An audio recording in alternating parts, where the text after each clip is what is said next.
മസാല ദോശ ടേബിളിലേക്ക് പോകാൻ ഇറങ്ങുമ്പോൾ എന്നും വട ഒപ്പമുണ്ടാകും. അവരത്രയ്ക്ക് അടുപ്പത്തിലാണ്. തേങ്ങാ ചട്നിയിൽ കെട്ടിപ്പുണർന്ന് പ്രണയിക്കുന്നതോർത്ത് അവർ പരസ്പരം നോക്കി കണ്ണിറുക്കി. പഴംപൊരിക്കും ബോണ്ടയ്ക്കും സുഖിയനും ആദ്യമൊക്കെ അത് കണ്ട് വടയോട് അസൂയായിരുന്നു. പക്ഷേ മസാല ദോശയുടെ പ്ലേറ്റ് ടേബിളിലെത്തിയപ്പോൾ കസ്റ്റമർ പറഞ്ഞു, വട വേണ്ട. ഒരുങ്ങിക്കെട്ടിയിറങ്ങിയ വട വന്ന പോലെ തിരിച്ചു പോയി ട്രെയിലിരുന്നു. പഴംപൊരി അത് കണ്ട് കളിയാക്കി ചിരിച്ചു. പോയതിനേക്കാൾ സ്പീഡിൽ വന്നല്ലോടി. സുഖിയനും ബോണ്ടയും കൂടെ ചിരിച്ചു. അവൻ സാധാ ദോശയല്ല, പേര് കേട്ട മസാല കുടുംബത്തിലുണ്ടായ മസാല ദോശയാ.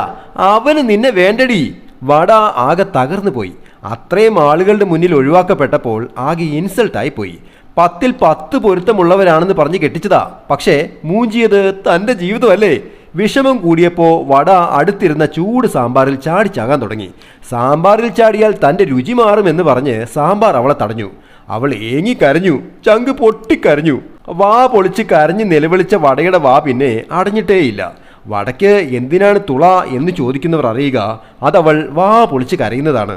ആ കരച്ചിൽ കണ്ടിട്ടെങ്കിലും ഇനി മസാല ദോശ ഓർഡർ ചെയ്യുമ്പോൾ വട വേണ്ട എന്ന് പറയാതിരിക്കുക, അവളെ ഇൻസൾട്ട് ചെയ്യാതിരിക്കുക.